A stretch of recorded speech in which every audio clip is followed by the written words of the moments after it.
Top quality और consistent performance के लिए सिर्फ सिल्वर पंप्स एंड मोटर्स, नाम याद रखना। અને હવે વાત કરીએ સંસ્કારી નગરીના અસંસ્કારી નેતા વિશે।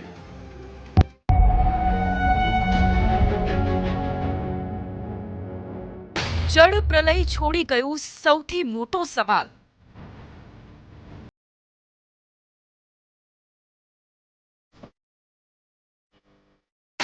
વડોદરાનું પૂર કુદરતી કે માનવ સર્જિત?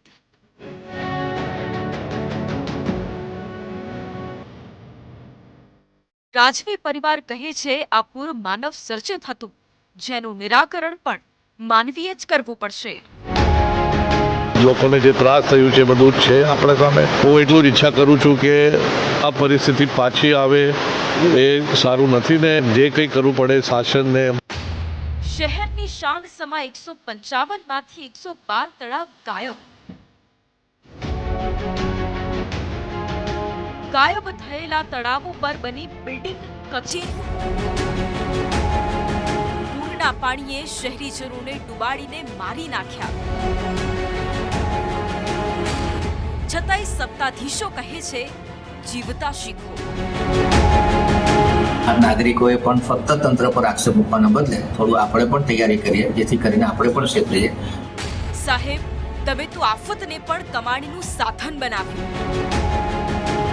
અને હવે કહો છો કે પ્રોજેક્ટ પૂર્ણ ન થાય ત્યાં સુધી આવી સ્થિતિમાં જીવતા શીખવું પડશે।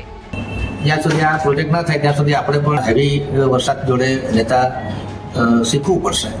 સાહેબ, તમારી આ ભ્રષ્ટ વિચારધારા હવે છતી થઈ ગઈ છે, એટલા જ માટે વડોદરાની જનતા તમને જાકારો આપવા લાગી છે। જનતાનો આક્રોશ જોઈ તમારા જ સાથી નેતાઓ કહી રહ્યા છે કે આ પૂરના જવાબદાર અમે જ છીએ। છતાં તમે કહો છો કે જીવતા શીખી લો। કુદરતના સંકેત સામે સાહેબ તમારી આ મનમાની જોઈને કહેવું પડે છે સંસ્કારી નગરીના અસંસ્કારી નેતા।